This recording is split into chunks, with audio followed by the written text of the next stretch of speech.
Hello friends, good morning. चलिए, तो बचा हुआ जो टॉपिक है principle of inheritance and variation, आज पढ़ा बचा हुआ टॉपिक के बारे में ज़्यादा नहीं, दो टॉपिक तीन टॉपिक बचा हुआ है, इसको कंप्लीट करते हैं। और आज जो पढ़ाने जा रहे हैं वो how to sex determination in the foetus से, यानी फ्यूटस में सेक्स डिटर्मिनेशन किस तरह से होता है उसके बारे में हम लोग आज डिस्कस करेंगे। और यहीं से आज हम टॉपिक पढ़ाएंगे। And who is responsible for sex determination of the foetus या एम्ब्रायो, मेल या female, I explain in this topic. तो आज जो है हम लोग पढ़ेंगे कि एक माँ के गर्भ के अंदर बच्चा जो होता है वो मेल और फीमेल कैसे होता है और कौन रिस्पॉन्सिबल है, यानी माँ रिस्पॉन्सिबल है, माता है, या पिता रिस्पॉन्सिबल है, यानी किसका क्रोमोजोम के कारण सेक्स डिटर्मिनेशन होता है। तो आज इस चैप्टर का जो टॉपिक लास्ट बचा हुआ है उसमें डिस्कस करेंगे। और आप लोग ध्यान देंगे कि यहाँ से क्वेश्चन आता ही है, और क्वेश्चन के साथ साथ क्या है कि आप लोग को एक सोशल इंजस्टिस के रूप में भी सीखने मिलता है। क्योंकि बहुत सारे लोगों में ऐसी धारणाएं हैं कि शादी ब्याह हो गया तो खाली एक बेटी हो गया, दो बेटी हो गया, तीन बेटी हो गया, तो लोग बार बार जो है अपनी वाइफ को पीट रहा है, तो बोल रहा खाली बेटियाँ पैदा कर रही है, बेटा से वंश चलता है। तो आखिर उसको जानकारी होना चाहिए कि अगर खेत में हम डालेंगे मकई, क्या कहता है कि जैसे मकई का खेत, अगर खेत लगाएं और उसमें मकई डालेंगे और कल होकर के कहेंगे कि चना आने लगेगा, तो ये पॉसिबल नहीं है। लगाएंगे धान और कहेंगे गेहूँ उपज जाए, उल्टा पुल्टा, तो ऐसा नहीं है।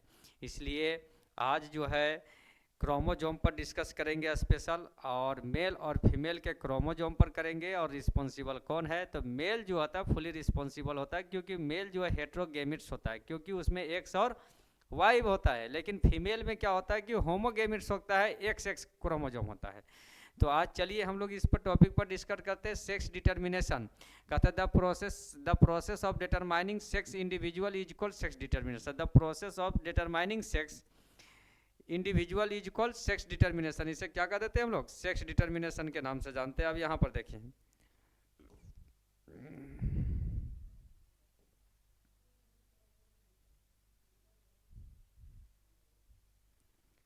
चलिए सेक्स डिटर्मिनेशन पर डिस्कस है।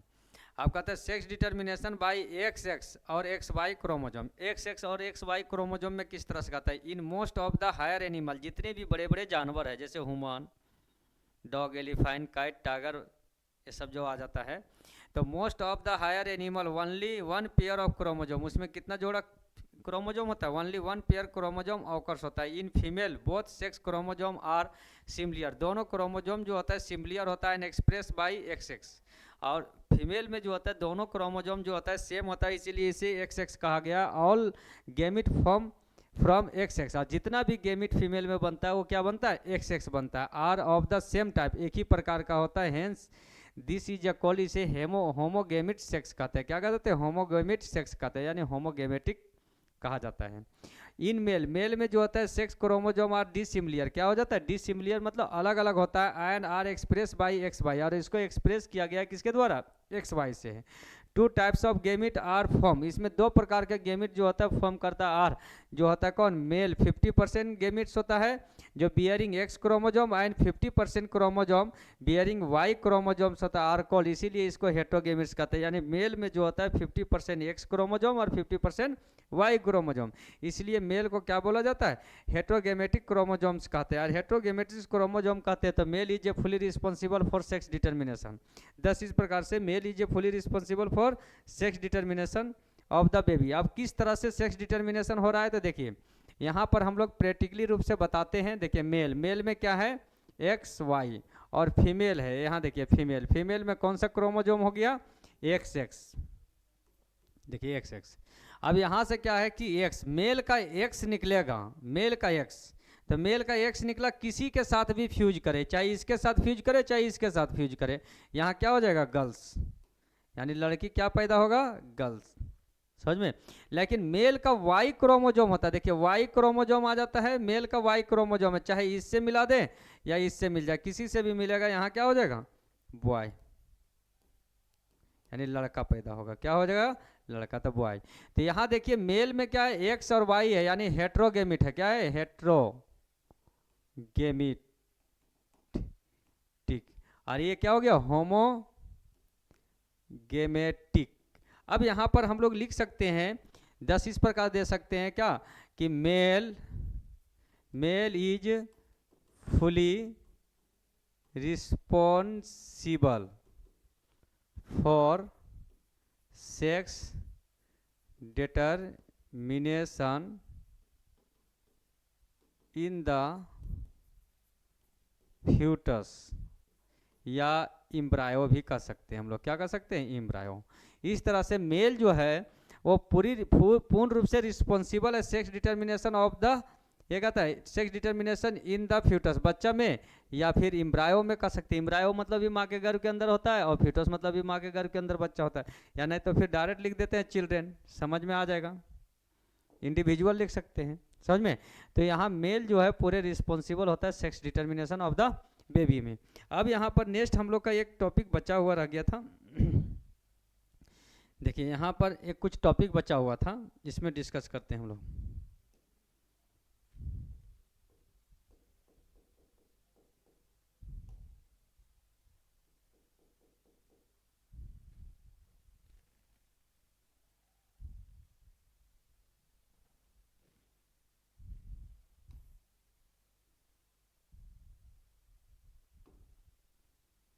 देखिए यहाँ पर आप कह रहे हैं जेनेटिक डिसऑर्डर। जेनेटिक डिसऑर्डर किस तरह से होता है? जेनेटिक डिसऑर्डर के बारे में हम लोग जानते हैं। Genetic disorder in human beings, किस तरह से खानदानी डिसऑर्डर हो जाता है, ना बच्चा मेल बना ना फीमेल बना, या कोई जेनेटिक डिजीज आ जाता है तो क्या आता है?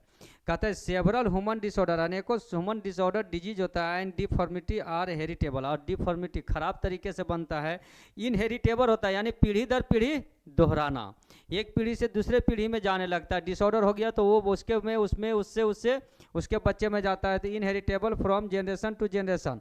सम disease are cause by gene mutation, कुछ ऐसे बीमारी जो होता है जेनेटिक डिसऑर्डर, वो किसके कारण होता है? जीन यानी क्रोमोजोम को कहते हैं, जो म्यूटेशन होने के कारण होता है। एंड अदर काउज, और दूसरा कारण होता है बाई क्रॉस, ये कहता है ग्रोस क्रोमोजोमल म्यूटेशन, या तो कहते हैं ग्रोस क्रोमोजोमल एबनॉर्मलिटी कहें, या एबनॉर्मल कहें, या तो म्यूटेशन कहते हैं इसके, या ग्रोस क्रोमोजोमल क्या है कि एबनॉर्मल हो जाए, या म्यूटेशन होने के कारण जेनेटिक डिसऑर्डर डिजीज हो जाता है। यानी एक्स वाई जो अभी हम लोग क्रोमोजोम पढ़ रहे थे, तो वो एक्स वाई क्रोमोजोम का खराब हो जाने के कारण भी ऐसा सिस्टम हो सकता है।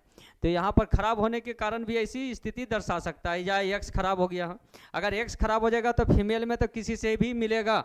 अगर मेल का एक्स खराब हो गया, मान लेते हैं मेल का एक्स वाई है और फीमेल में क्या एक्स एक्स है, ये मेल और ये फीमेल, तो मेल का अगर एक्स खराब हुआ तो समझिए जितना बेटी पैदा होगा वो सब के सब क्या होगा? एबनॉर्मल हो जाएगा, जेनेटिक डिसऑर्डर हो जाएगा।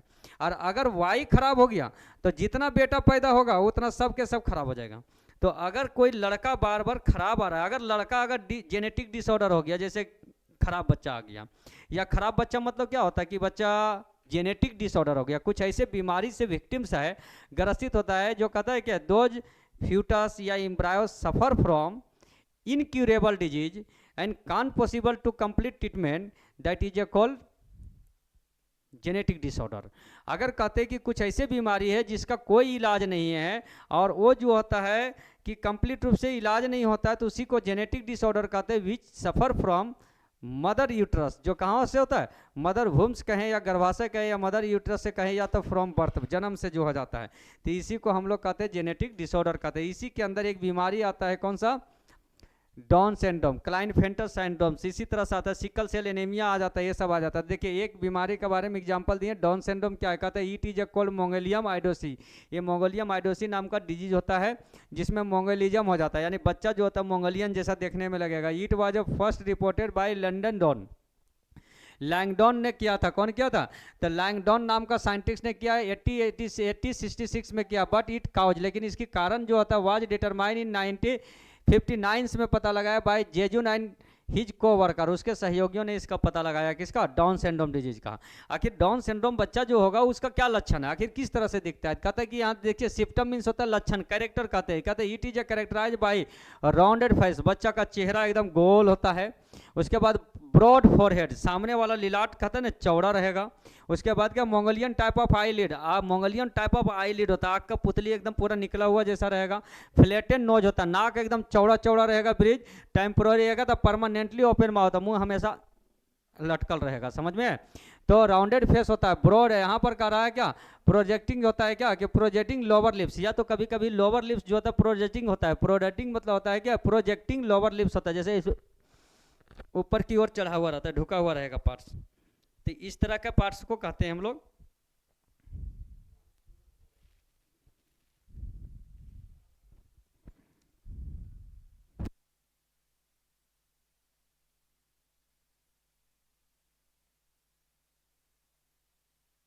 ये। तो देखिए यहाँ पर जो आ जाता है क्या आ जाता है प्रोजेक्टिंग लिप्स होता है, टंग जो होता है शॉर्ट नेक होता है, गर्दन छोटा होता है, फ्लैट हैंड, हाथ चौड़ा चौड़ा रहेगा, स्टबी फिंगर होता है, फिंगर जो होता है स्टबी होता है। The victim has a little intelligent, जो बच्चा जो रहेगा जो ग्रसित होता है किससे डाउन सिंड्रोम से, वो लिटिल इंटेलिजेंट, वो बहुत तेज होगा, मंदबुद्धि होता है, पागल जैसा, समझ में। Due to malfunction of brain, brain का माल फंक्शन होने लगता है। माल फंक्शन मतलब क्या होता है खराब फंक्शन, माल मतलब ये मत समझ आना कि माल, माल मतलब क्या होता है खराब, यानी माल फंक्शन ऑफ ब्रेन करता है। Heart and other organs, heart और दूसरा ऑर्गन्स जो होता है हैव अ डिफॉर्मिटी, वो खराब बन जाता है। Gonads and genitalia are under develop, उसका गोनाइड जो होता है यानी टेस्टी और ओवरी अंडर डेवलप में होता है, कंप्लीट डेवलप नहीं हो पाता, और इसमें वो बच्चे को जन्म ही नहीं देता, अंडर डेवलप में रह जाता है। गोनाइड किसको कहते हैं टेस्टी और ओवरी को कहते हैं। काउज, कारण क्या होता है तो कह रहा है कि दिस डिजीज, ये disease is a cause by trilogy in extra chromosomal. Trilogy जो होता है एक्स्ट्रा क्रोमोजोमल जो हो जाता है of number 21, both the chromosome of the 21 pairs जो होता है वो pass into a single egg, एक एग में 21 क्रोमोजोम पास किया, और वहाँ से पहले से फीमेल का है ये 2, तो 23 दूनी 46 बना देगा। लेकिन यहाँ कह रहा है कि पास करता है single egg due to a non disjunction जो होता है during oogenesis in the mother ovary, माँ के ओवरी में ओवम बनता है तो नन डिजेक्शन के जैसा हो जाता है और इस तरह से तैयार हो जाता है। कहते हैं 10 इस प्रकार से द एग, क्या कहता है कि 10 द एग, एग जो होता है कंटेंट 24 क्रोमोजोम, इस तरह से 24 यानी 46 क्रोमोजोम होता है, जहाँ से क्या हो जाता है यानी कि 47 क्रोमोजोम्स हो जाता है instead of 23 chromosome. And offspring जो होता है जो बच्चा पैदा होता है वो 47 क्रोमोजोम्स हो जाता है, जो कहता है कि 45 प्लस एक्स वाई होगा तो मेल और 45 प्लस एक्स एक्स होगा तो फीमेल, इंस्टीड ऑफ 46 क्रोमोजोम, जबकि होना चाहिए कितना 46।